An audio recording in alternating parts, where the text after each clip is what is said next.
Então a gente teve toda essa configuração aí do Joaquim Manuel Magalhães, né? A poesia dele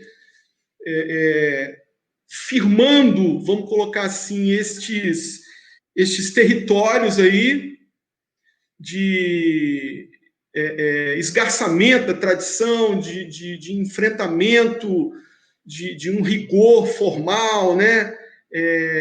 O apelo a uma narratividade, ele traz esse real de novo para a poesia portuguesa contemporânea e por aí vai, né? Tudo bem, gente, só que em 2010, ele lança este livro aqui, Um Toldo Vermelho. Aí, lá no finalzinho do livro, gente, olha que coisa bacana, é uma loucura, gente, é uma loucura. Olha o que acontece lá no finalzinho do livro. Ó, tem essa notinha aqui de rodapé lá no finalzinho do livro. Sabe o que está escrito aqui? Olha o que o poeta faz com a gente. Ó. Ele diz assim, nota, este volume constitui a minha obra poética até 2001. Aqui acrescento um poema publicado em 2005. Ponto. Exclui e substitui toda a anterior.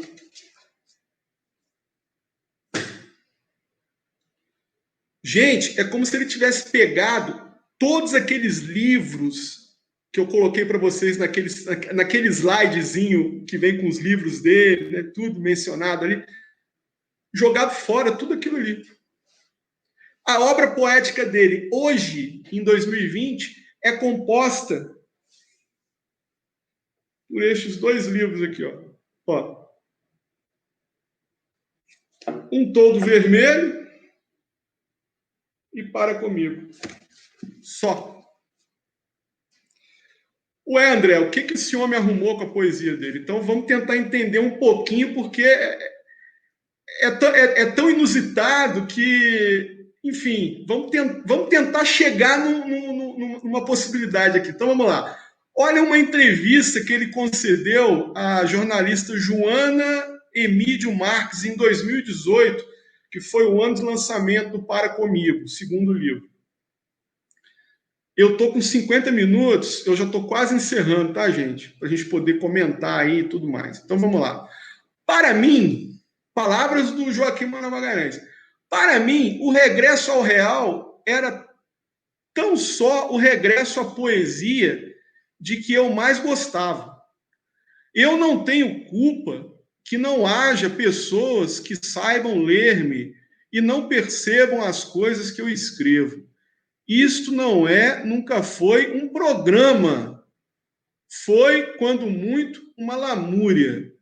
Porque, para mim, a poesia sempre foi uma forma de diálogo, mesmo que seja um diálogo de confronto, mas ainda assim um diálogo e não exclusão. A poesia, quando deixa de ser diálogo, é uma coisa pavorosa, porque entra no circuito do banimento. Então, assim, ele começou, gente, a pegar os textos dele e realizar um processo de corte. Ele pegava os poemas dele e ia cortando um monte de verso.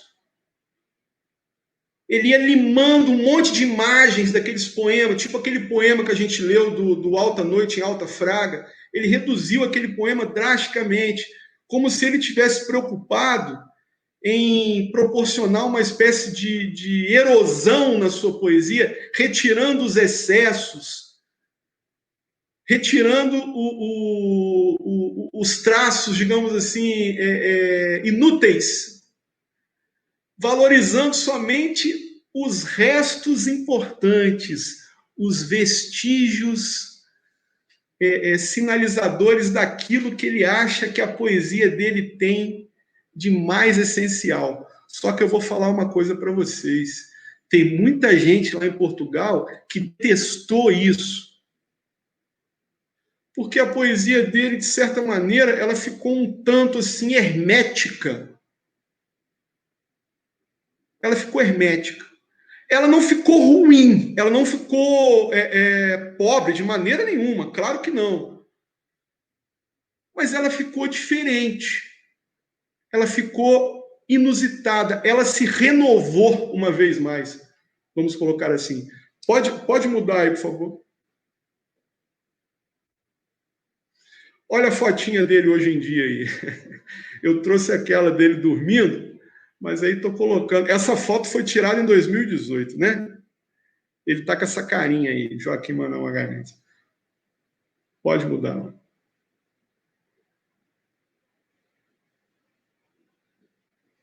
Aí, eu coloquei essa fotinha aí só para mostrar os livros para vocês, né? E essa parte aí que eu coloco escrita, eu vou pular, porque eu tô com medo aqui do tempo. Aí eu comento, eu posso até voltar a isso daqui a pouco, se vocês tiverem alguma dúvida. Pode. Porque aí eu desdobro um pouco mais essa questão do esgarçamento que ele fez aí, a questão da erosão e tudo mais. Olha ali, eu coloquei ali um poema dele, um poema que faz parte do Para Comigo. Então vamos lá, ó, tá no vermelhinho ali, ó, facciosos e no bar. Não acredito em Deus ou no homem ou no corpo. Nisso o reconhecia. Mas o item segundo temiam, ou seja, o corpo, né? Direitos encartados e cívicos a seguir, o fundamento da verdade, a liberdade, o empenhamento somente com aquilo que elas indicam, o facto democrático, por isso contém o violento e a mentira. Então, assim, gente, ainda nós temos ali, na poesia do Joaquim Manuel Magalhães, a coisa da transgressão, a coisa da reflexão, a coisa do esgarçamento, a poesia que dialoga, ela tá dialogando com a gente. A gente pode não necessariamente entender o discurso dele de pronto, mas ele está falando de liberdade, ele está falando de corpo, ele está falando de liberdade, ele está falando de democracia, ele está falando da violência e da mentira que pode envolver essa questão da democracia hoje em dia, não só em se tratando de Portugal, mas se tratando de toda a Europa e chegando até aqui também, por que não? Claro, evidentemente. Então é isso, gente. Aí eu falo para vocês, o que eu aprendi com a poesia do Joaquim Manuel Magalhães? Eu repasso para vocês a questão. O que eu aprendi com a poesia é o que vocês acabaram de ver nessa demonstração, nessa minha tentativa, eu acho que um tanto frustrada, de demonstrar o meu amor, não só pelo Joaquim Manuel Magalhães, mas pela sua poesia, pela poesia contemporânea portuguesa, pela poesia de um modo geral. Eu trouxe aqui um texto do Drummond, curtíssimo, e que representa muito desse aprendizado constante que a poesia oferece para nós, o diálogo, a constatação de que dela necessitamos, né, como uma espécie até de oráculo, por que não? Por mais difícil que ela possa apresentar, ela tem ali uma mensagem para nós. Será que não somos capazes de captá-la? Claro que somos. Então, o que eu aprendi com a poesia do Joaquim Manuel Magalhães? Devemos estar atentos e presentes. Drummond, finalizando. Gastei mesmo, 59 minutos. Gastei 1 hora pensando um verso que a pena não quer escrever. No entanto, ele está dentro. inquieto, vivo, ele está cá dentro e não quer sair. Mas a poesia deste momento inunda minha vida inteira. Drummond, muito obrigado, gente. Estou aqui para dividir com vocês qualquer pergunta que vocês queiram fazer e tudo mais.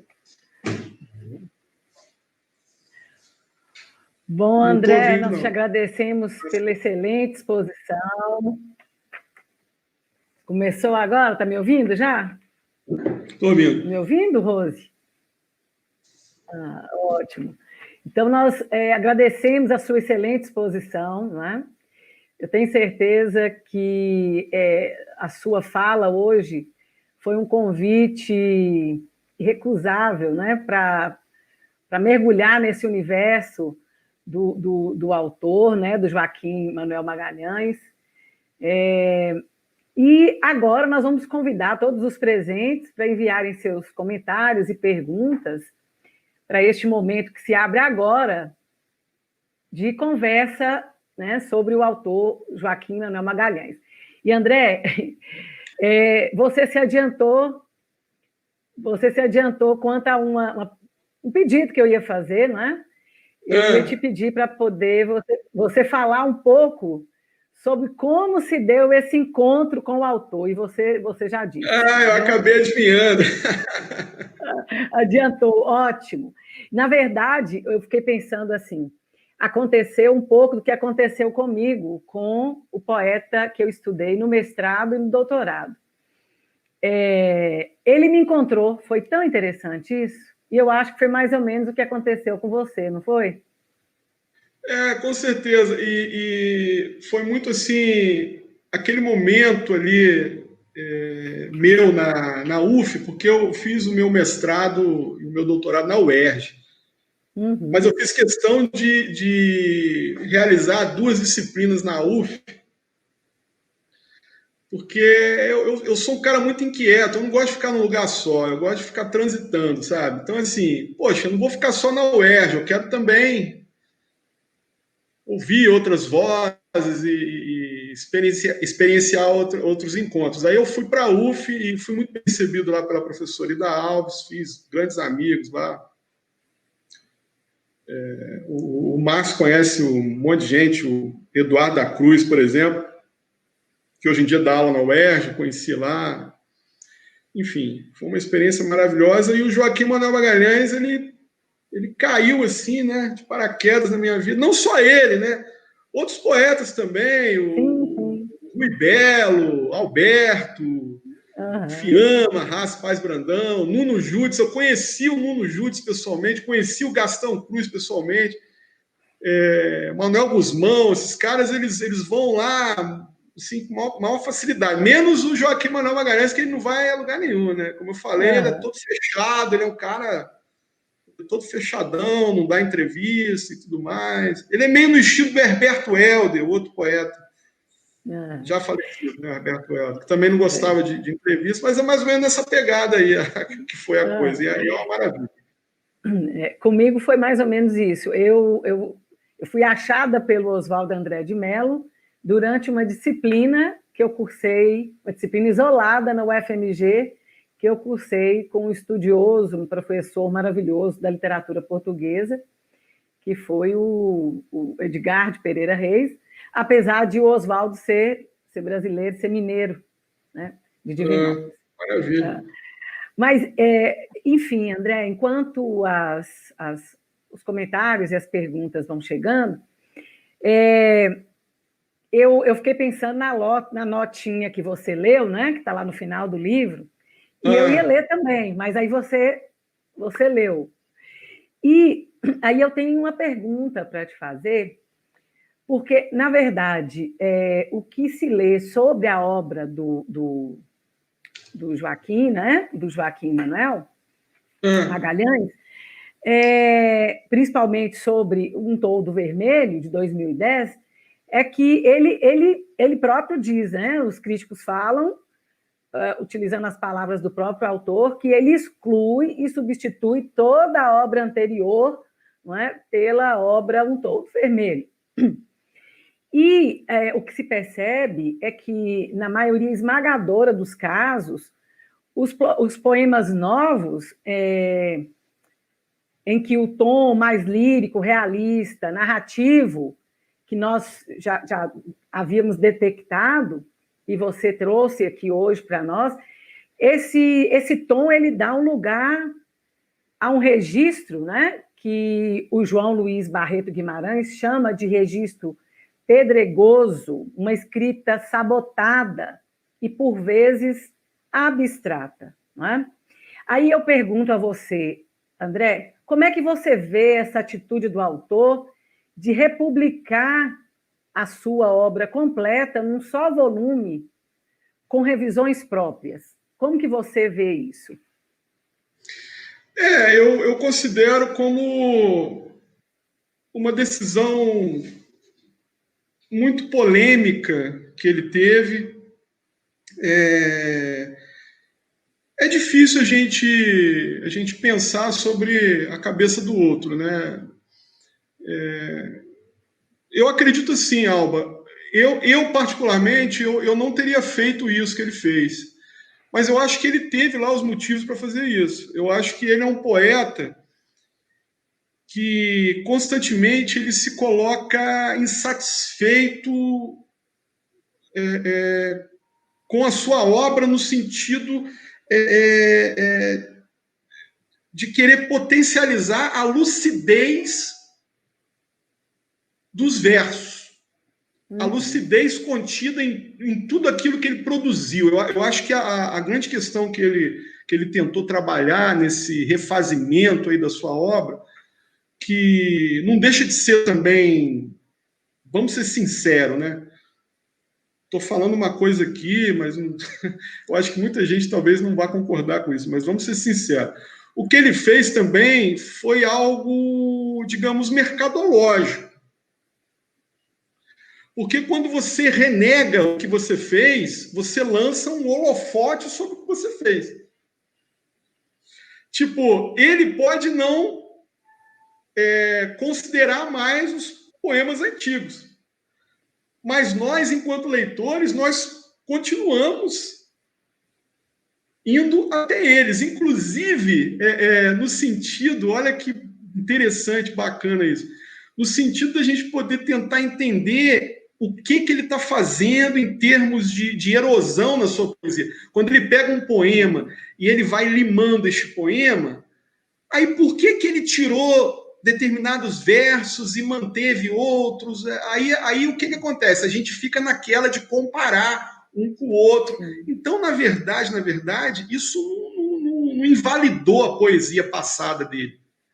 Isso é um posicionamento dele, é uma visão dele, né? Ele está com esse posicionamento agora. Tudo bem, vamos aceitar. Isso tem a ver com aquilo que eu falei, a questão da lucidez e tudo mais. Mas isso também não é uma novidade dentro da literatura portuguesa, não. O Carlos de Oliveira, na década de 70, ele fez isso com a poesia toda dele também. O poeta Carlos de Oliveira, ele também refez a poesia dele. Então, assim, isso é um expediente que não é original do Joaquim Manuel Magalhães, não.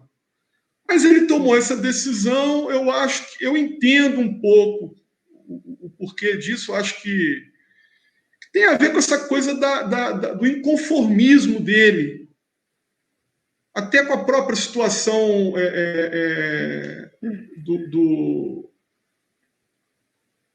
da pós-modernidade, essa coisa essas transformações todas ocorridas em Portugal, isso afetou demais os poetas, né? Então, essa instabilidade, vamos colocar assim, isso também chegou até a obra desses caras que, no caso, eles são considerados como medalhões, mas o Joaquim Manuel Magalhães ele recusa isso. É como também se ele tivesse meio que pegando todo uma consagração dele próprio e abrindo mão dela. Eu não quero essa consagração. A minha poesia, ela não está morta, ela está viva. Ela está sendo refeita por mim. Olha só o que eu estou fazendo. Olha o que eu faço com aquilo que vocês estão endeusando. Eu quebro aquilo tudo e reaproveito os cacos. Então eu reapresento os cacos para vocês. Então é uma coisa muito assim, é muito inusitado o que ele fez. Muitos críticos detestaram, desceram a lenha nele. Se vocês tiverem curiosidade, vocês podem pesquisar.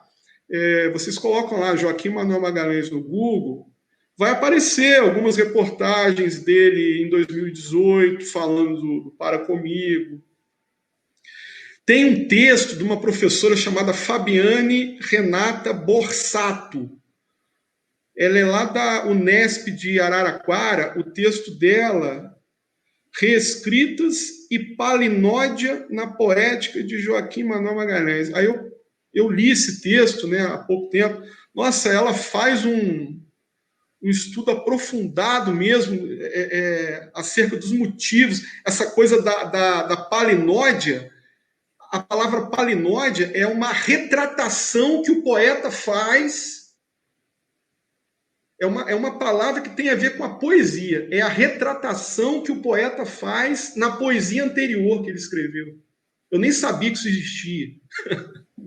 Mas aí, lendo aqui a Fabiane, né, Renata Borsato, eu aprendi isso. Então, assim, a poesia dele está mais viva do que nunca. Esse expediente dele trouxe toda essa vivacidade de novo para a poesia que ele produziu. Estão chegando algumas perguntas, mas antes de ler a pergunta da Mônica, André, eu fiquei pensando, né? Dá para nós entendermos essa atitude dele de negação como afirmação, como você disse, não é? E ainda como um gesto de rasura do escritor e uma forma de pensar, né, a obra como se ela estivesse constantemente em um por fazer. Né? Nós sabemos que existem... sim, claro. Né, existem escritores que escrevem o texto e não gostam de voltar ao texto, eles são publicados da forma como estão, até mesmo porque, por parte de muitos, nós sabemos que há uma dificuldade de colocar um ponto final, né? É meio complicado. Se você não põe esse ponto final, você não desapega do texto com muita facilidade, não. Bem, mas a Mônica Souza, boa noite, Mônica. Ela diz assim, professor André, gostaria de ouvir uma poesia ou trecho de Joaquim Manuel Magalhães. Se possível, fale um pouco mais sobre a questão do ficar atento que você salientou ao final. Obrigada. Muito bem. Então, eu vou pegar um poema do Alta Noite em Alta Fraga. Eu vou pegar, vamos colocar assim... Eu vou pegar 2 trechos de um poema dele chamado Valvulina. Olha o nome, Valvulina. Valvulina é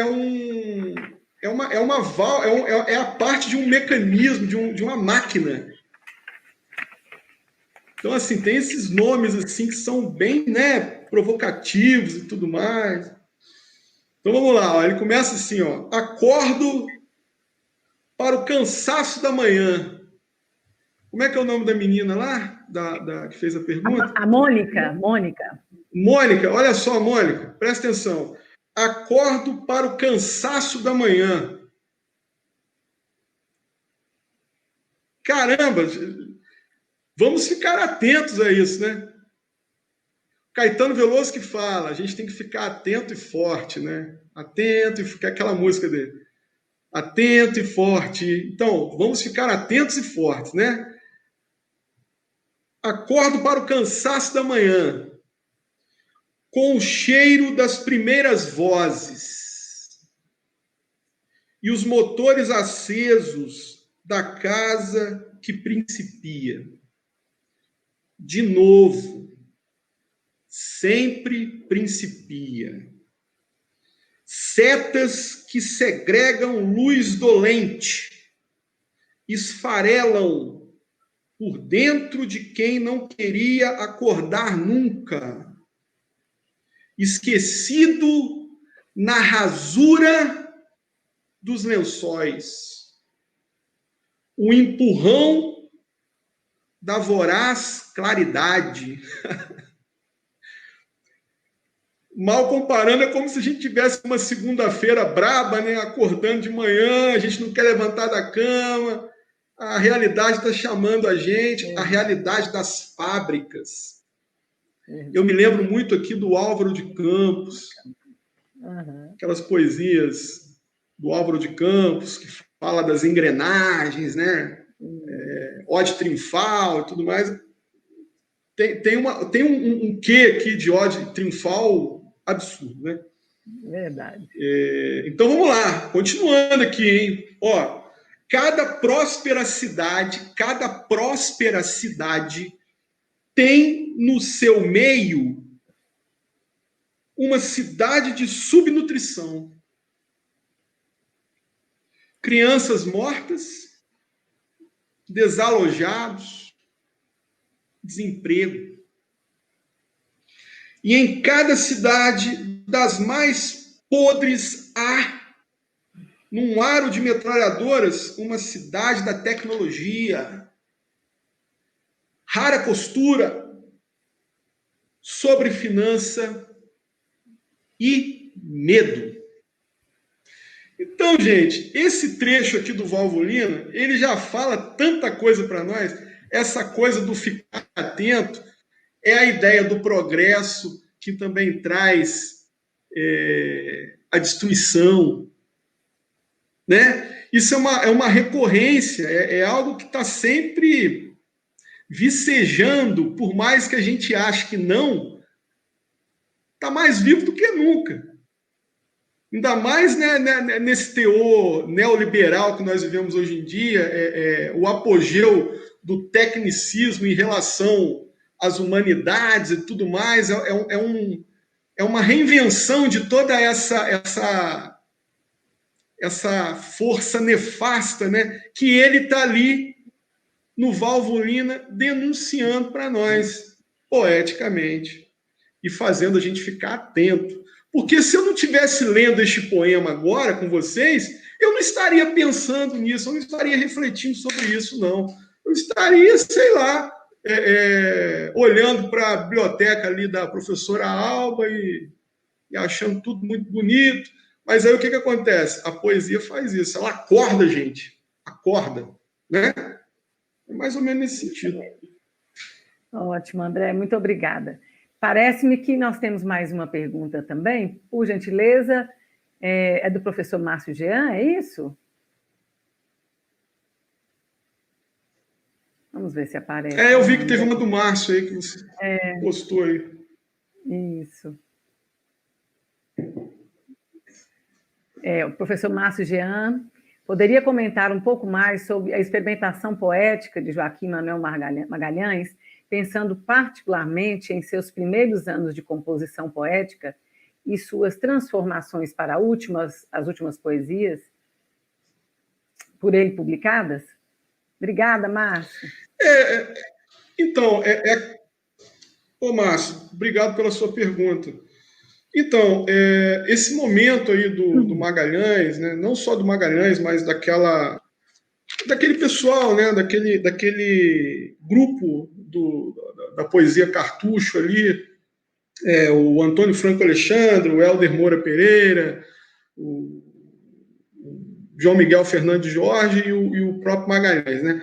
Esse pessoal, eles tiveram assim, eles estavam vivenciando em Portugal um momento de transgressão, vamos colocar assim, que acontecia também a contracultura, né?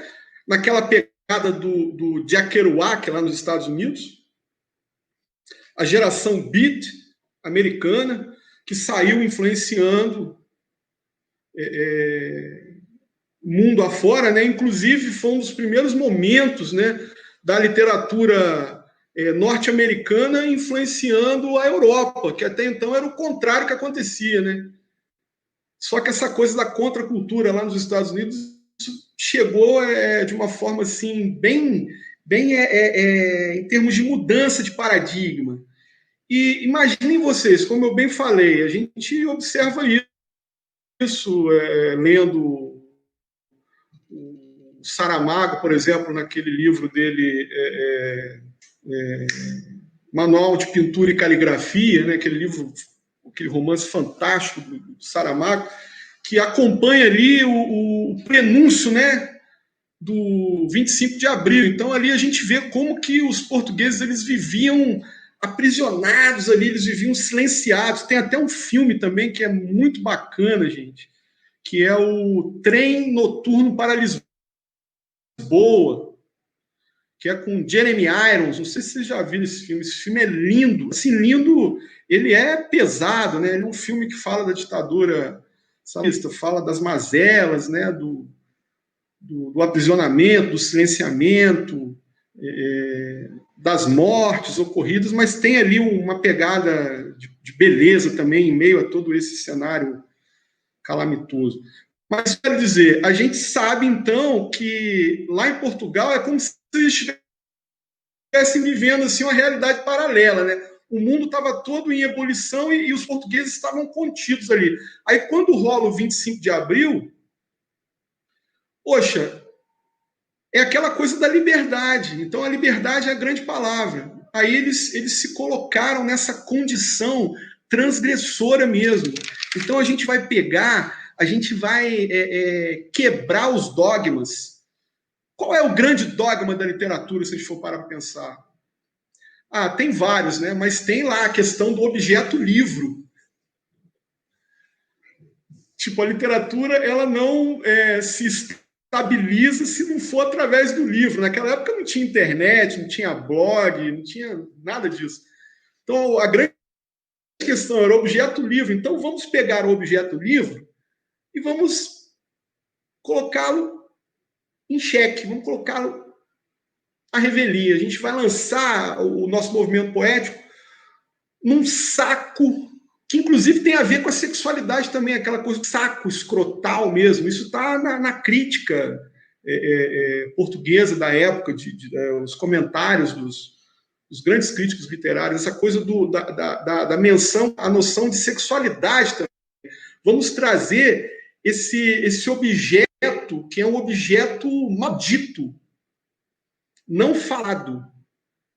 Então, eles colocaram isso em cena, eles dessacralizaram a literatura. Então, a partir dali, foi só um adensamento disso tudo, né?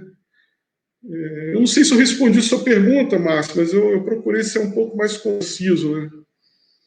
Tem essa questão da sexualidade, tem essa questão do olhar alegorista, mas isso aí é uma questão que a Rosa Maria Martelo ela trabalha.